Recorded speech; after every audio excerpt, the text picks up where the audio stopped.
Hello, everyone. This is Dan from USMX Football here. Today, we will be discussing Tottenham, Manchester United in the Europa League final and what people are saying is one of the worst finals of all time. And I'm going to have to agree. Um, if you watch the entirety of that game, and I went into that game because the stakes were so high, obviously knowing that the winner of this game would get Champions League football, European silverware, bragging rights over really every other team in the league besides Liverpool, when you think about it. And the other team would be going home with nada and one of the worst seasons of their Premier League history. So that was what was on the line, right? Every player on that pitch should have been up for it. And for the first 20-25 minutes, I would say that's what we saw. It was a little cagey, like any normal final. A lot of loose balls, a lot of 50-50s, a lot of aerial challenges, and the goal kind of came at a weird time. It was before halftime, so one of the worst times to concede, but it was a very nothing play, I want to say. And from that, Luke Shaw just doesn't handle it. Onana, see, and people want to say oh, it was more Shaw, but the thing I found weird about Onana on that play is that he's not following the ball, right? Brendan Johnson's the only one who can get anything to it, and he's off balance. He's not in a position to be striking it, with any kind of precision or power. And Onana just doesn't follow the ball. And that just kind of leaves Brennan a little close near post right there to just poke it in. And Onana throws himself at it, but it's way too late. And that's where they get the goal, and that's it. And, yeah, it's just, they shouldn't have let the cross in. But Shaw and Onana just had an absolute mess of it. And that's it. That's all that was the final. That mistake, Spurs went into the second half saying, you know what, we're just going to shut it down. And that goal line clearance from Mickey van de Ven was probably worth the title right there. It was a really good header from Højlund, actually, who could have had a big moment there, but excellent. And I thought Van de Ven actually injured himself when he went for that because he extended his leg really far forward, and he's had a history of hamstring injuries, so I was a little worried there, but excellent clearance. And that's all Spurs needed to do. I thought it was really pathetic from United. Højlund, they got on his head, but I don't think he had that bad of a game. He was up for it. They didn't give him the best service, but he did what he could. Mount, I thought, was pretty anonymous. He didn't do much. So did Bruno. I thought Bruno was pretty anonymous. I don't know if he had a shot on target, actually. Ahmad as well, I thought was just trying to do way too much. Never getting a shot off, always just kind of feinting and going for tricks, but never any end product. So from your three creative outlets, just poor. Just absolutely poor. And Højlund, he did what he could, but when that's your service, what are you going to do? Dorgu tried whipping in some crosses where he could, but didn't amount to much. And Mazraoui as well, I thought, was very anonymous. He did not. Delo, in his little appearance, did way more than Mazraoui that entire game. So 4 players who I thought had pretty bad games just from the midfield up. Casemiro, I thought he's been in finals before, and I thought he made a lot of smart tackles. He tried controlling the game where he could, but he's not a creative player, and those around him really let him down. He almost bossed that midfield on his own, to be honest. Bentancur, Basuma, and Sarr were all more younger, more physical, could run further than him, but he was doing a good job bossing him. Maguire actually thought wasn't bad either, him and Yoro, but Luke Shaw had a really bad game. I thought Amorim played him there for his talent on the ball and just trying to facilitate play forward, but defensively he was so bad. And 90 minutes for a guy who is visibly overweight as a professional fullback, is almost unforgivable. I don't know how Luke Shaw has a future here at Man United, because if you can't even be bothered to be 100% healthy and at your physical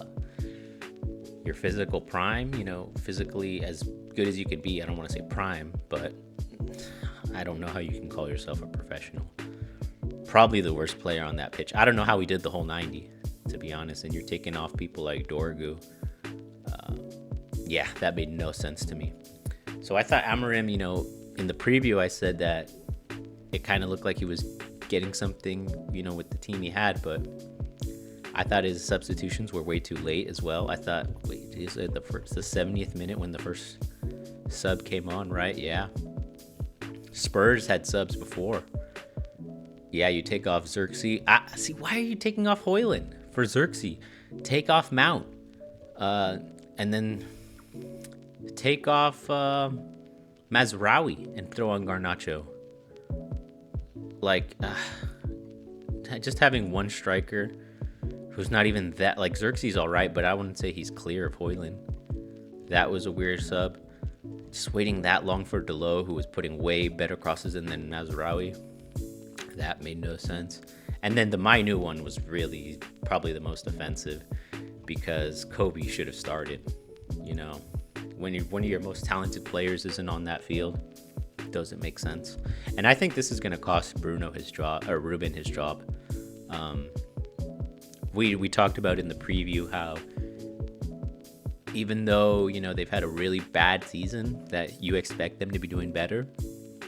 But when you make it to the final, when the bright lights are on, this is the game your entire season's riding on, and you put up a performance like that, giving a clean sheet to Spurs, who we'll talk about Spurs in a second, but it's not too complicated of an analysis here. But yeah, this game was up for Man United to win, to pick this Spurs defensive lock, and they couldn't do it. They had 90 minutes and they couldn't do it. But Spurs, they did what they had to do. They got their goal and they said, you know what, Ange, we're shutting up shop for 45 minutes because it's a final and we can do it. And Romero won man of the match. I thought he was decent, but I thought Van de Ven had a slightly better game. Not judging. Maybe that's a bias, Hispanic bias against Romero, but excellent game from both of them. Vicario, I thought, did what he had to do. I wouldn't say he was exceptional, but he made important saves when he had to. Porro had a very good game, whipping in those crosses, whipping in those corners, always looking dangerous. Was he the one who got... No, there was no assist for Brennan, because he just kind of poked it in. But he was the one who whipped in the cross. And Udogie, I thought, wasn't that good. He was actually getting beat a lot on Ahmad's side, and that's why he came off. But yeah, Danso actually did pretty good too when he came on as a good defensive option. Richarlison, I thought, was okay, but he wasn't fully fit, right? You could just tell when he had to get subbed off. So he did what he had to do. He ran his yards. Brennan Johnson got the goal, worked the hardest. There you go. Big European night. He's the one who showed up. Solanke, I was probably the worst player on Spurs in my opinion. Pretty anonymous. I thought he had a worse game than Højlund, right? And that's saying something. So was not impressed with Solanke. And Bentancur, Sarr, and Basuma, I thought as a unit they were pretty good. I thought Basuma was he should have gotten to yellow way sooner. He was putting in a lot of dirty challenges, but they got the job done. And Sung-Hyu Min, or Archie Gray and Jed Spence came on to just I think they went to a back five and then just had these two in midfield. Archie Gray also tucked into the midfield. So 5-3-2, yeah, with Solanke up top, and probably just one of the Porro, Spence, those 3-2. It doesn't matter. So yeah, Spurs set up shop. All these dead crosses that United were whipping in, like, that would have made more sense if you had Harry, Xerxes, Højlund all fighting. But no, they took off Højlund. Harry Maguire wasn't making those box crashing runs until the last 7 minutes of extra time. right? Not even like after the 90th minute. So that should have been way sooner. Like, it's a final, you have nothing to lose. Yeah, so I thought it was just really poor from Manchester United trying to just get that final goal. But Spurs did what they had to do. They held on, and unfortunately, as a Chelsea fan, they won their first European trophy. Yesterday was just so surreal, seeing all the reactions, right, to what was happening, and just taking it in. Like, I couldn't believe it. I honestly couldn't believe it. But this is the new reality, that Spurs are no longer a meme club. They they should be respected, and you can't. And United, I think we're entering a dark time for United, because yeah, I don't think things have ever looked lower for them in my lifetime, at least. And I've been watching the Premier League since like 2012, and I've never seen United at a lower point. Like, next season, they're going to be mid-table, guaranteed. That's where they're going to be at. Anything higher than that is just overachieving. But yeah, that's going to be it. Spurs are going to be in the Champions League next season. They're going to have a bunch of money. Things are looking bright for them. And his quotes are super cold. You know, he's a prophet. Whatever he says comes true. And yeah, that's where we are. London, this was the season where, you know, all these cursed clubs who haven't won trophies, Newcastle, Crystal Palace, Spurs, Bologna, Go Ahead Eagles. 2025 was the season they broke the curse. So if anything, you know, we could just look back on this year and say, you know what? There was something in the air, some kind of voodoo, some kind of juju that blessed these clubs. So there you go. All right, everyone. I hope you enjoyed my analysis. Probably gonna have a video on the final day of the Prem coming up, but kind of going over every other team besides Chelsea, what they need to do. But it's either gonna be that or a Chelsea transfer targets for the summer video. So be on the lookout for that. Hope you enjoyed the video. Don't forget to like, comment, and subscribe. Have a good one. Peace.